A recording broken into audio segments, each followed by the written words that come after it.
Want to make your Windows 11 lock screen stand out? In this video, I'll show you how to change your lock screen live wallpaper in Windows 11 2025. Quick, easy, and customizable.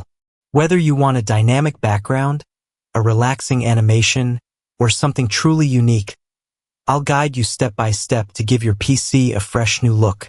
First is open your Microsoft Store and search for the Lively wallpapers. Now here install it, or if you're done installing it, press open.